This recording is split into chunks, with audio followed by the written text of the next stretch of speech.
All right, let's get started. A big hello to our Highlights Foundation family. We're so happy to have you here with us this morning. For those that may not know me, I'm Kat Galliano. My pronouns are she, her. I'm the social media manager here at the Highlights Foundation, also known as the person all resharing your post, responding to you with the blue and green hearts. I am the person behind all of that. So very nice to meet you. I'm joining you from Westchester County, New York, on the traditional lands of the Siwanoy people. And it's just I'm very happy to have you all here with us today.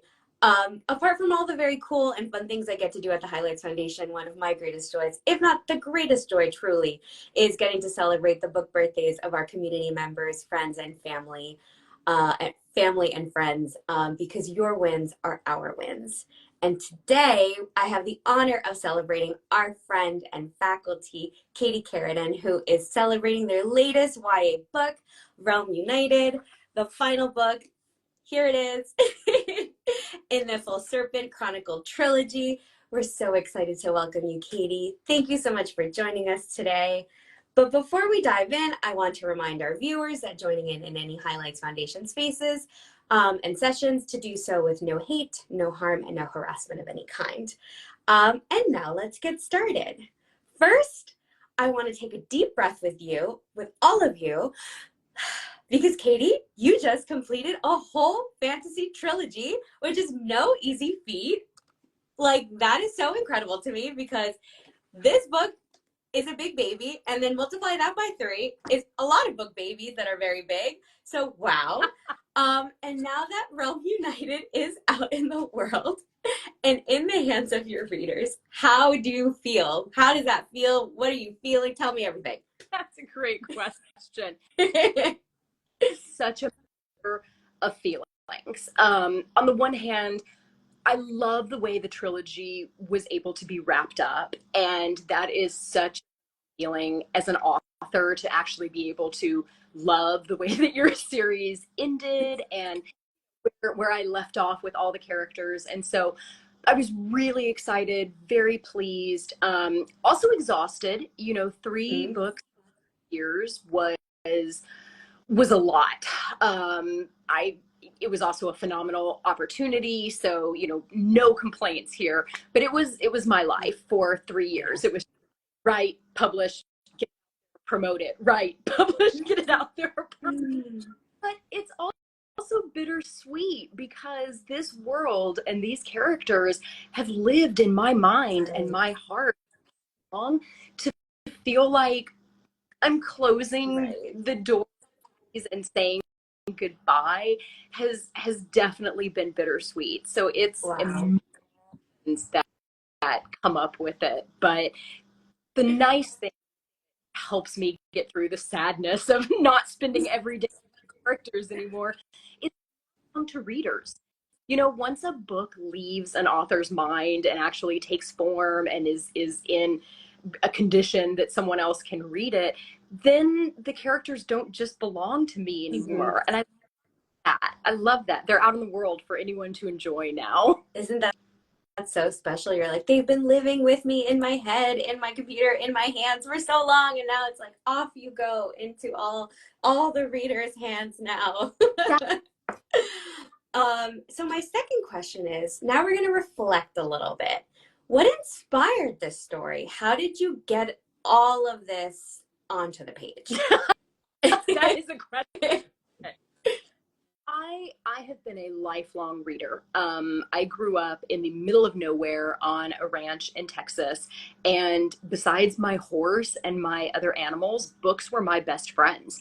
Books allowed me to go places when I was too young to actually, take myself. They exposed me to new ideas and people and concepts that I didn't see in my small town. And so I've always had such a love for story in my heart that for as long as I can remember, I've wanted to be a writer.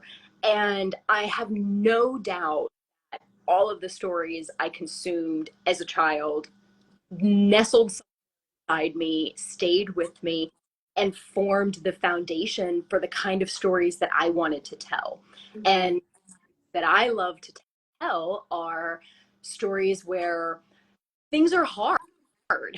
Things are not easy for my characters, and they don't live in perfect worlds, but Mhm. it's about where the characters are as what they do with what they have. How do Mhm. they, because those are the stories I want to read. I want to know that good ultimately triumphs over evil. Mhm. That at the end of the day, there is a happily ever after. And, I can't magically control that in my real life, unfortunately, but I can stories that I write. So I really wanted something that felt timeless, that had a little bit of the air of a fairy tale with it. I love fantasy. I'm a huge, huge fantasy fan. And I really tried to create the story that I wanted to read, that would speak to Mhm. me, because I did read it 100,000 times in editing it. So it's so fun to take something that's been in my heart and share it with other people, and to see it strike in other people. There is nothing better for an author than seeing something you've written resonate with readers. Isn't that special? And so that leads sort of into my next question. Did you always know how this was going to end, or sort of like as you were writing, you kind of discovered it? So I always know how my stories are going to end. I can see it cinematically in my mind. I tend to write like I'm watching, which is great, because when scenes unfold, my job is to just kind of type as fast as I can and keep up with what my muse is giving me, deigns to spend time with me. And so I always knew how I wanted this to end. I could see it. For me, the problem is the middle of the story. Hmm. I know, so I work backwards and I try to find a place that makes the most sense as a beginning. Tricky middle, I have to navigate to the end, and to make it satisfying, to make it challenging, to make sure that you fully flesh out all of your character arcs and your subplots. So for me, I knew the ending. I wasn't sure how I was going to get there in a few areas. And thank goodness for amazing editors is all I can say. That is amazing. So we're going to shift a little bit and talk about your journey as a writer and how the Highlights Foundation has played into The wonderful Highlights Foundation. it. So some of my happiest memories as a child were going to the orthodontist office. Honey. I had a terrible, messed up mouth as a child. I went through retainers and braces and all kinds of different devices to straighten my teeth out. And the best part of going to the orthodontist office was they received Highlights magazine in the mail. And I loved Highlights magazine, to the point that Honest would start setting aside copies for me, would let me take Hmm. home, once a new issue came out. And my grandmother saw my enthusiasm about this and actually got me my own Oh, subscription to. honey. And so, I was waiting by our mailbox for, it was that magazine and Ranger Rick, one all about animals. Good animal lover here. And I just remember reading that magazine. Reading was so fun, and stories came to life. And there were all kinds of word searches, hidden puzzles, and it was just immersive. And I lost myself in that. And I thought, whole experience and escape, child who really safe. And so I was always familiar with the magazine side of Hmm. Highlights. And, you know, I wanted to be there, but I'm the first person in my family to go to college. And so I wanted to choose that had I somewhat more stability, any level of stability than being. I ended up a neuropsychologist. I did my undergrad, my master's, my doctorate. I did my internship at Johns. I did a 2-year research fellowship at National. I specialized in working with children and teens with leukemia and brain tumors. And I loved the work that I did, but I knew in my heart it wasn't the way I was supposed to be connecting with people, that I was supposed to be sharing stories. And so I went back to what I knew, which was, well, let's see if Highlights has anything to offer new authors. Or, I know they have this magazine. What else do they have? And then I was shocked to discover retreat center, workshops, classes. I went to my first Highlights Foundation workshop in 2022.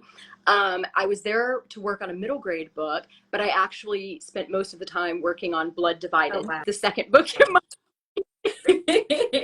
I flows through these books from the amazing workshops I'm fortunate to take, the people that I've connected with, championed my books and supported my stories. And also, I think for me, it's been so unbelievable and such a dream come true to become a faculty at Highlights. After I was there in 2022 at the workshop, I set a goal for myself and I said, okay, within the next year, I really want to become faculty. I'm part of this organization. I don't just want to appreciate the things that they're offering. I want to offer things. I want to give back. I want to help other people looking to write as well.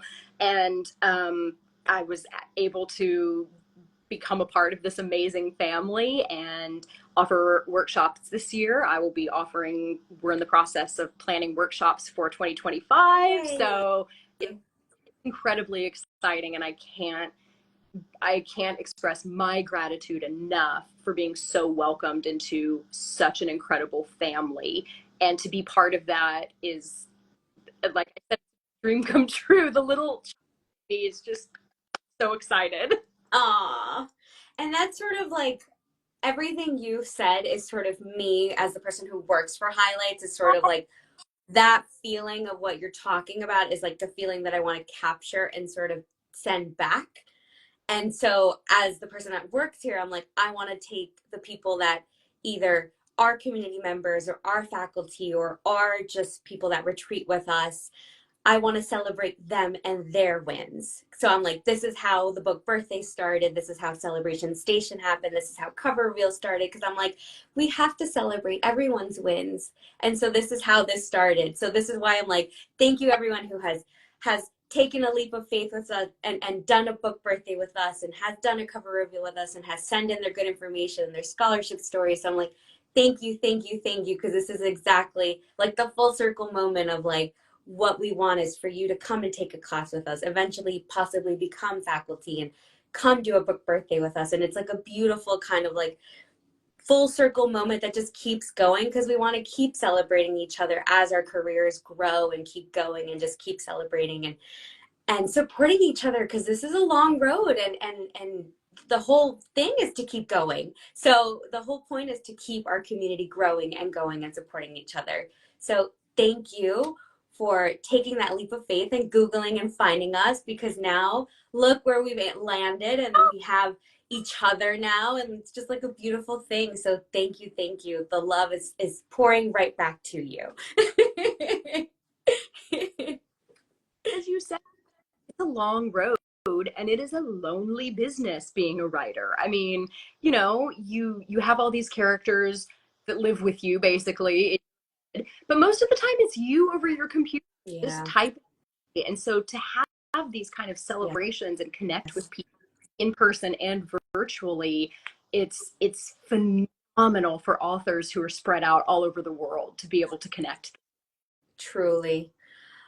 So the next question is I kind of put it for myself because I'm just like, I kind of really want to ask Katie because I'm sure someone else is going to ask this question and be curious. Is what advice would you give other writers out there that are wanting to tackle fantasy or a series? Because personally, I'm incredibly intimidated by two of those things, fantasy and a series. So the fact that you did both of them is woo, like my hat off to you. So please talk to us about how you did that and the advice that you would give others who are curious about that. I think a lot of it is you don't know what you don't know. And sometimes I had no idea how difficult a trilogy or a series would be when I started. I knew I envisioned it as a series from the get-go, and I was fortunate that it was able to be 3 books. But it's incredibly difficult just to keep track of everything mentally. You know, as you said, Mm-hmm. fantasy, that can be intimidating enough for people. And then to think about how are things growing and changing, and it's always a balance because, especially for a second and a third book, you have to reference things that happened in the first book, but you can't just completely recap the first book. And so Right. the second and the be able to stand alone as interesting books on their own, even though they're all supporting this series. First of all, my advice for anyone who wants to write, whether it's fantasy or a series or anything, is read as much as Mm-hmm. possible. Is you have a really good idea on where's the market at. You know, I'm a big fan, of course. You want to write things that are meaningful to you. If you're a career in publishing, you also want to pay attention to what is selling, what are Mm-hmm. people buying, and it's always a balance between chasing trends and writing something that is deeply personal and meaningful to you. So the more you read, the more you have a sense of this is what middle grade is like. This is what YA fantasy looks like. And you really start to get a sense of pacing and of reveals and of how characters grow in a certain arc, because Mm-hmm. there's reason. And Mm-hmm. and that's really fun. Sometimes you want to fully explore with enemies to lovers. That's completely fine too. But the more you read, the more knowledge you have to decide how you want to take something as big as fantasy and really put your own spin on it and make Right. it your own. And the other thing I would say for people is your your team that you surround yourself with, whether that's agent, editor, publicist, critique partners, beta readers, whoever you have that's in your corner for your writing, really appreciate those people. Also, make use of them because there have been so many times that my brain, because I've worked on the same section so many times, I become completely to any mistakes in my book or to where I've dropped a plot thread or to the fact that I have literally said this same paragraph 200 pages earlier somewhere. And other readers will catch those things for you Mm-hmm. that you. And so I know it's terrifying sharing your work with someone, especially when it's not been published yet, when it's still in the And very it's not raw stages. ready. Here, take this little piece of my soul, and I hope that you're gentle with but reading your work in front of other people and getting feedback on it, as terrifying as it is, it's huge. And I think if you're really cautious with who you put in your writing corner and who's there with you, it becomes less scary because you know you can. They're giving you feedback because they care about you and they care about the story and they Right. want to make it better, not because they're just trying to tear you down Right. and to just say. So read as much as you can, find people that you trust, and really lean into work.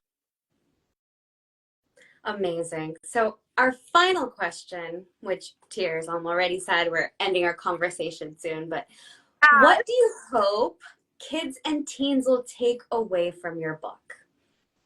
So one of the that I was really important to me in this series is how both of my main characters grow and change as a choices that they make.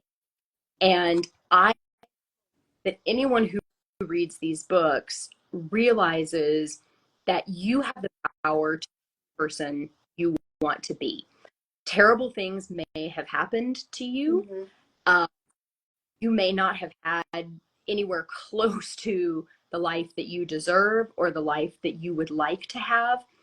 But the one thing you can always control are the choices that you make, for better or for worse, as my characters find out.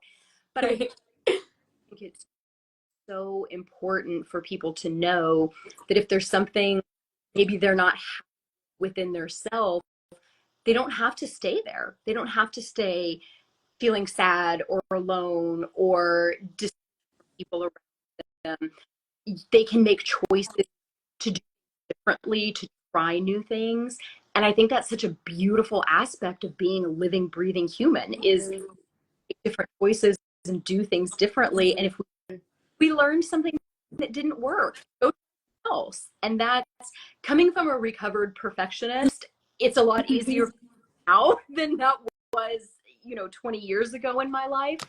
But there's always the possibility for growth and change and be that we want to be. And I think that's beautiful and incredibly powerful. And I think we underestimate in ourselves a lot of the time. Well, on that note, I'm gonna Right. take all of those feelings with me and just say we didn't get any questions in the chat, but there was so much love and hellos and cheers for you and just what people needed to hear. So, congratulations again. Thank Thank you so much for joining you. us. I love anytime I get to connect with you, whether it's by email, by social media, by IG Live, is a joy for me, Katie. Truly, thank you, thank you, thank you. If you would like to order Katie's new book, Baby, or of any other book in the series, you can purchase books at our virtual bookshop powered by bookshop.org. Katie, I'm not sure if there's a specific indie you work with. Just email that to me and we'll make sure we'll plug that in the blog. And make sure you pick up this one and the other two, please. It is a joy, it is a roller coaster, and you will not regret it. So please do yourself a favor, get on that roller coaster, enjoy it. The payoff is incredible. And thank you so much, everyone, for joining us. Thank you for your comments, your love. Thank you, Katie. Thank you for being with us.